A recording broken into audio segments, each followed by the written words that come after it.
کہ نبی پاک علیہ السلام نے فرمایا کہ صبر وہ ہے جو پہلے صدمے کے وقت کیا جاتا ہے، جو عین مصیبت جب آئے اس وقت جو لوگ صبر کرتے ہیں اس کو صبر کہا جاتا ہے۔ جس کو ہفتے کے بعد آیا وہ صبر نہیں، وہ تو زخم ہی ٹھیک ہو گیا ہے۔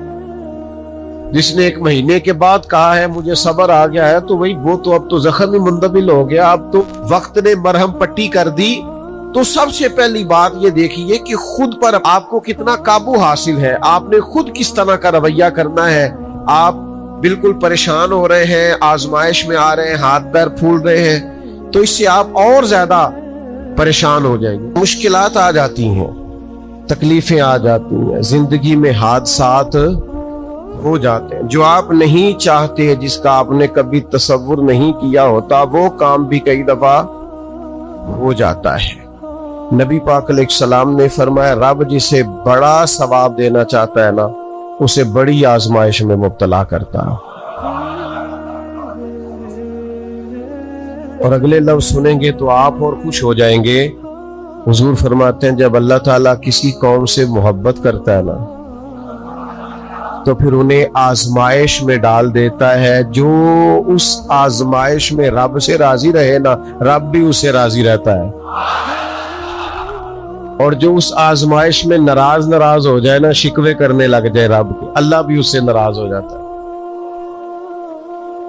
آزمائشیں تو آئیں گی، دکھ تو آئیں گی، یہ آ جاتے ہیں، ان کا بڑا مزہ ہوتا ہے۔ مصیبت، پریشانی، دکھ، حادثہ، واقعہ، غیر متوقع چیز آپ کی زندگی میں آ گئی، آپ توقع نہیں کر رہے تھے، آپ تو کسی اور چیز کے لیے تیار تھے، آپ کے تو ارادے کچھ اور تھے، لیکن کچھ حالات اور ہو گئے، آزمائش اور طرح کی ہو گئی، اور ایسی آزمائش ہو گئی جس کا آپ کا ذہن نہیں تھا کہ یہ بھی میرے لیے ہو سکتی ہے۔ آپ نے سوچا ضرور ہوا تھا کہ آزمائش آئے گی، لیکن اور چیزوں کو آپ سوچ رہے تھے، میں نے یہ ٹھیک کرنا ہے، میں نے یہ ٹھیک کرنا ہے، میں نے اس پر خیال رکھنا ہے، لیکن تکلیف نے، دکھ نے، آزمائش نے رستہ کوئی اور بنا لیا۔ تو اب یہ کیا ہے؟ ہم چونکہ متلاشی ہوتے ہیں سکون کے، راحت کے، کہ اب میں نے یہ ٹھیک کر لیا ہے، اب میں نے گھر بنا لیا، میرے بچے تھوڑے سیانے ہو گئے، فلاں کام میں نے آپ اپنے حساب سے اب درست سمت کرتے ہیں، لیکن یہ بیچ میں سے ایک مصیبت اور آ گئی تو کس اینگل سے دیکھنا ہے؟ تکلیف اگر آپ سمجھیں کہ میرے محبوب کی طرف سے آئی، ویسے محبوب پہ غصہ نہیں آتا، پتہ آپ کو؟ جس سے پیار ہو جائے اس کی بری باتیں بھی انسان کو اچھی لگتی، اس کا عیب نظر نہیں آتا۔ آپ کو کبھی یہ اندازہ ہو جائے نا کہ دکھ جو آیا ہے، تکلیف جو آئی ہے، راحت جو آئی ہے، کرم جو آیا ہے، عطا جو آئی، تو یہ آئی ہے محبوب کی طرف سے۔ یعنی دکھ آیا ہے، آیا کدھر سے ہے؟ میں ایک دفعہ نا کچھ بیمار تھا زیادہ، اور منفرد بات یہ، انوکھی بات یہ کہ میرا ایک بچہ بھی بیمار تھا، اور اس پر تھوڑی سی مشکل یہ کہ کچھ چھوٹی موٹی ارد گرد کی پریشانیاں بھی تھیں، یہ تعمیری کام چل رہا ہے، فلانا کام چل رہا ہے، فلانا کام چل رہا ہے، تو سمجھ لیں 5 10 20 چیزیں کٹھی ہو گئیں، تو میری طبیعت پر کچھ بوجھ بن گیا، دل تھوڑا سا وزن محسوس کرنے لگا، اور ذرا تھوڑی سی بے چینی اور اضطراب طبیعت میں پیدا ہونے لگا۔ یہ ان کے بعد آ جاتا ہے کبھی کبھی، تو اس کی تدبیریں، اس کے معاملات بھی میں دیکھ رہا تھا، لیکن تھوڑا سا نا زیادہ ذہنی طور پر میں اپنے آپ کو تکلیف میں محسوس کرتا تھا۔ تو ایک رات میں تسبیح میرے ہاتھ میں تھی، تو میں حسبنا اللہ و نعم الوکیل، نعم المولا و نعم النصیر، اس کا میں وظیفہ پڑھ رہا تھا۔ تو پڑھتے پڑھتے میں نے نا سائیڈ چینج کی، رخ پھیرا۔ اچھا، کبھی کبھی یہ ہوتا ہے کہ آپ کے اندر سے ہی دکھ اٹھ رہا ہوتا ہے، اور کئی دفعہ آپ کے اندر سے ہی سکھ اٹھ آتا ہے، جواب آ جاتا ہے۔ یعنی آپ کا دل بھی تو مفتی ہے نا، وہ بھی تو فتوے جاری کرتا ہے نا۔ آپ کی روح بھی تو عالم ہے نا، وہ بھی تو آپ کو مسئلے بتاتی ہے نا. آپ کا ذہن بھی بہت بڑا. یہ کئی دفعہ جب اداس ہوتا ہے تو اس نے کوئی مایوسی سوچ لی یا طے کر لی، خوش ہوتا ہے تو اس نے اندر سے ہی کوئی نعمت تلاش لی. میں نے رخ چینج کیا تو میرے اندر سے آواز آئی، یار تو بڑے بیوقوف ہے. تیرا کسی جگہ نام لکھ دیتے ہیں لوگ، وہاں ہزاروں لوگ جمع ہو جاتے ہیں. مسجد میں پنکھے پورے نہیں چلتے، لوگوں کو کوئی خاص پروٹوکول نہیں ملتا. سینکڑوں مساجد ہیں، ایئر کنڈیشن اور بڑی بڑی سہولیات چھوڑ کے لوگ تیرے پاس آتے ہیں. کبھی مسکرا پڑیں تو بہت سارے مسکرا پڑتے ہیں، کبھی طبیعت میں کوئی تھوڑی خرابی آ جائے تو بہت سارے لوگ آنسوؤں میں بھیگ بھیگ کر دعائیں کرتے ہیں. یہ سارے دکھ تیرے لیے برداشت. اور تیرے اوپر تھوڑی سی کبھی تکلیف آتی ہے تو طبیعت پہ بوجھ بنتا ہے، اچھا تو بڑا ریس ہے، سکھ سارے قبول خوشی خوشی، اور ذرا 2 4 5 چیزیں کٹی ہوئی نہیں اور دل تیرا بے چین ہوا نہیں، تو سیانا نہیں. اچھا خود ہی ٹینشن تھی، بس رخ میں نے دوسری طرف کیا تو آوازیں دوسری آنی شروع ہو گئی. شام کو میں اٹھ کے بیٹھ گیا.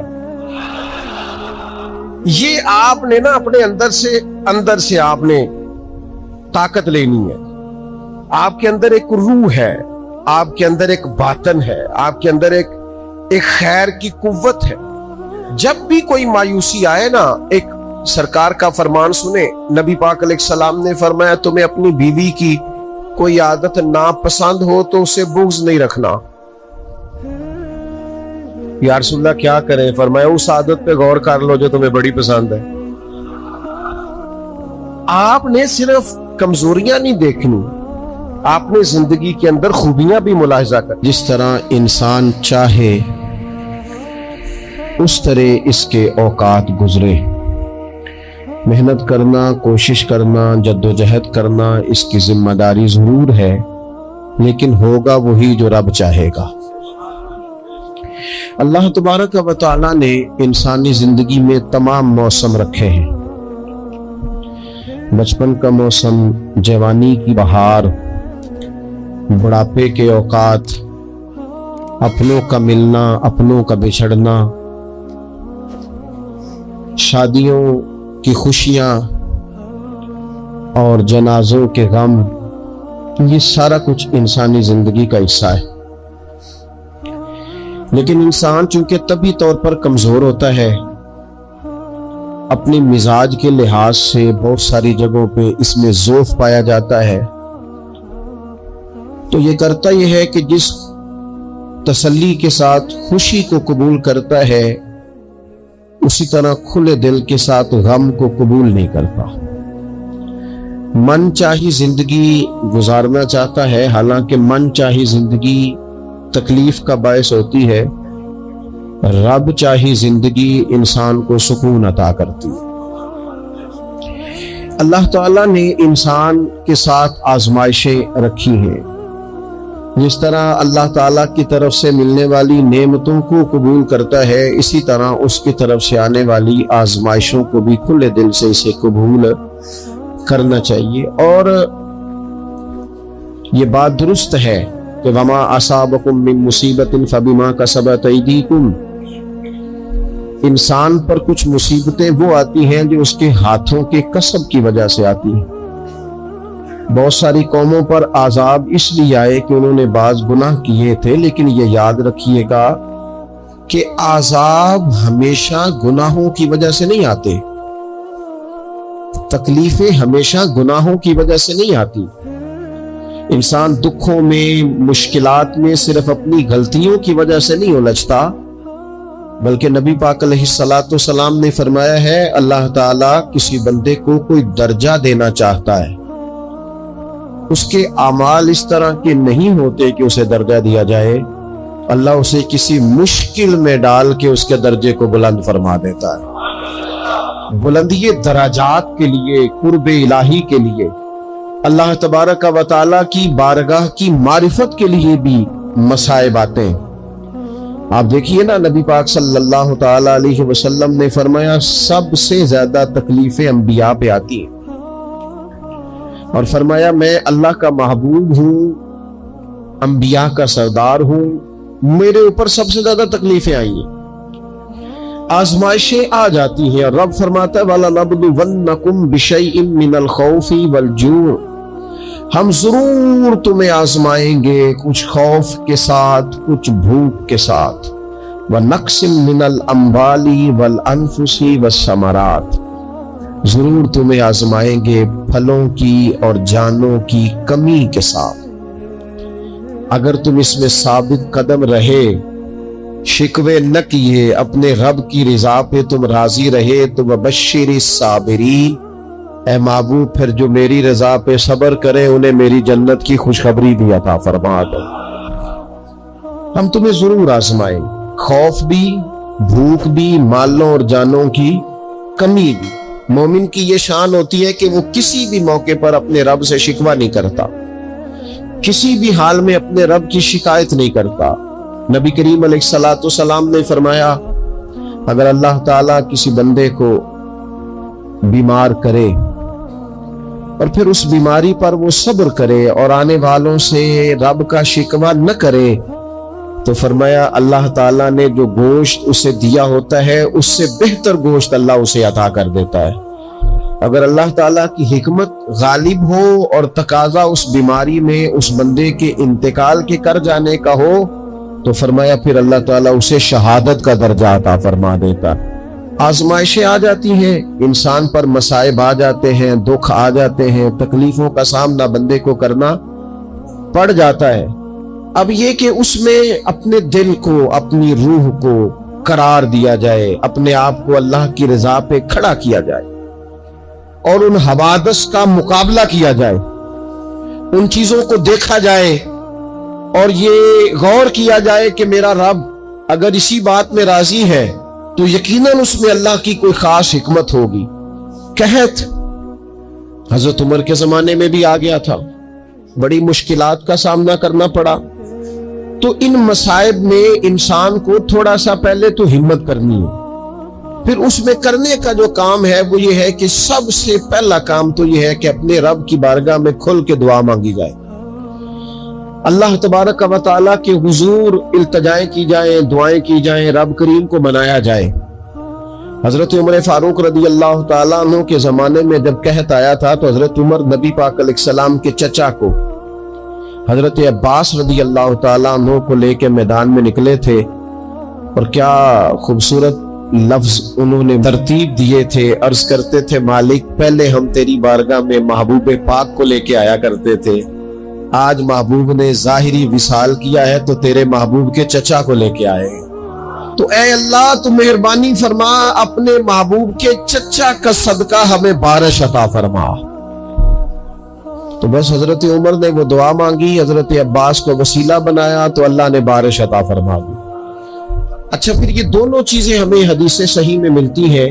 ایک نوجوان نے، ایک شخص نے آ کے حضور کی بارگاہ میں عرض کی یا رسول اللہ بارش نہیں ہوتی، دعا کر دیں، تو نبی پاک نے ہاتھ اٹھائے دعا کے لیے، اتنے ہاتھ بلند کیے کہ بغلوں کی سفیدی نظر آنے لگی۔ وہ کہتے ابھی محبوب کے دستے مبارک پوری طرح چہرے پر پھرے نہیں تھے کہ اللہ نے بارش عطا کر دی۔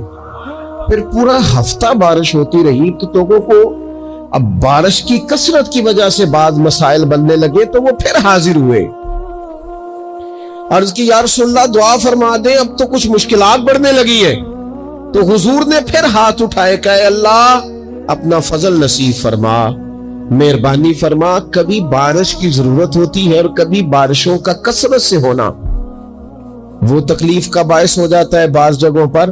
تو کہتے ہیں پھر حضور نے دعا فرمائی، ابھی چہرے پہ ہاتھ نہیں پھیرے تھے کہ مدینہ منورہ میں بارش ختم ہو گئی۔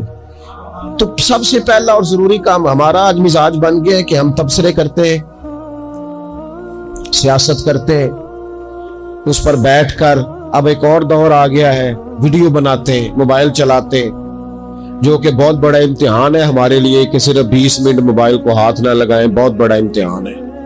ہو سکتا ہے بہت سارے لوگ بڑی تکلیف میں آ جائیں کہ پورے 20 منٹ گزر گئے، اس پہ ویڈیو بنائیں گے، اس پہ کمنٹس کریں گے، اس پہ یہ کام ہم کرتے ہیں. حالانکہ اگر کوئی ایسی مشکل آ جائے تو شریعت نے ہمیں یہ سبق دیا کہ پہلے دعا، پہلے اللہ کی بارگاہ میں حاضری. اکبر الہ آبادی نے کہا تھا کہ مصیبت میں بھی اب یاد خدا ہم کو نہیں آتی. دعا منہ سے نہ نکلی، جیبوں سے عرضیاں ہی نکلی. ہم محکموں میں درخواستیں دیتے ہیں لیکن دعا کی طرف بڑھتے بڑا خوبصورت کام ہے.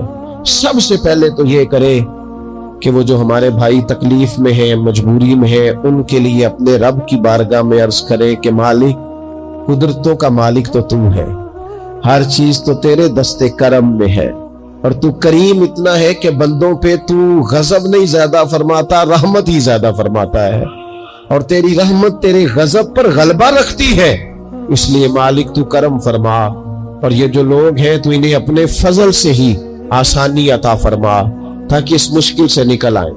جن دنوں قحط آیا تھا نا مکہ مکرمہ مدینہ طیبہ میں حضرت عمر کے زمانے میں، تو حضرت عمر فاروق فرماتے ہیں میں نے بغیر گھی کے کبھی کھانا نہیں کھایا تھا، لیکن میں نے قسم اٹھا لی تھی کہ جب تک سب لوگوں کو راشن کھانا میسر نہیں آتا میں بھی گھی نہیں کھاؤں گا.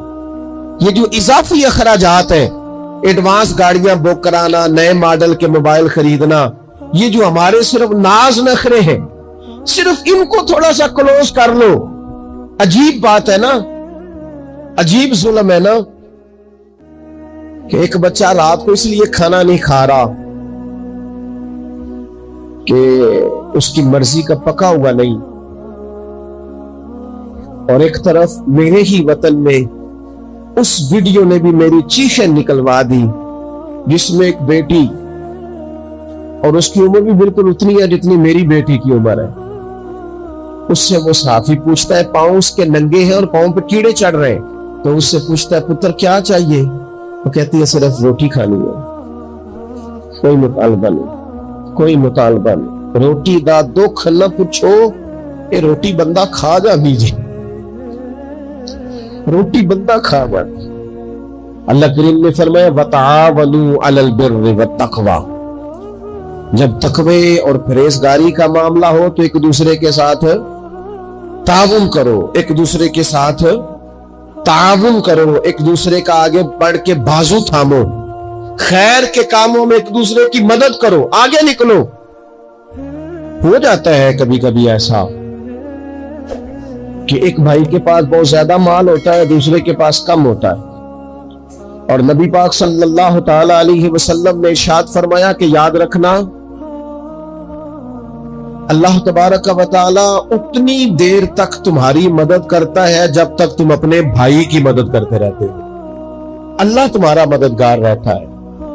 اور یہ جو مسلمان ہوتے مومن کلمہ پڑھنے والے، ان کے بارے میں میرے نبی پاک علیہ الصلوۃ والسلام نے فرمایا کہ یہ ایک جسم کی مانند ہے، ایک جسم کی طرح ہے. مومن ایک جسم کی طرح ہے، جس طرح یہ پورا جسم ہوتا ہے. اور حضور نے مثال دے کے بات سمجھائی، فرمایا جسم کا ایک حصہ تکلیف میں ہونا تو سارا جسم اس کا کرب محسوس کرتا ہے. یعنی درد صرف دانت میں ہے لیکن روٹی کھانے کو دل نہیں کرتا، کسی سے بات کرنے کو دل نہیں کرتا، اٹھ کے باہر جانے کو طبیعت نہیں چاہتی، پورا وجود اس کا کرب، اس کی تکلیف محسوس کرتا ہے. فرمایا جس طرح ایک جسم کے ایک حصے کو تکلیف ہو، آپ مجھے بتائیے نا، آپ کے دانت میں تکلیف ہے تو کیا کبھی آپ کے دماغ نے کہا ہے کہ ڈاکٹر کے پاس نہیں جانا؟ پیروں نے کہا ہے میں نے نہیں چل کے جانا، یہ تو مسئلہ صرف اور صرف دانت کا ہے، دانت جانے اس کا کام جانے؟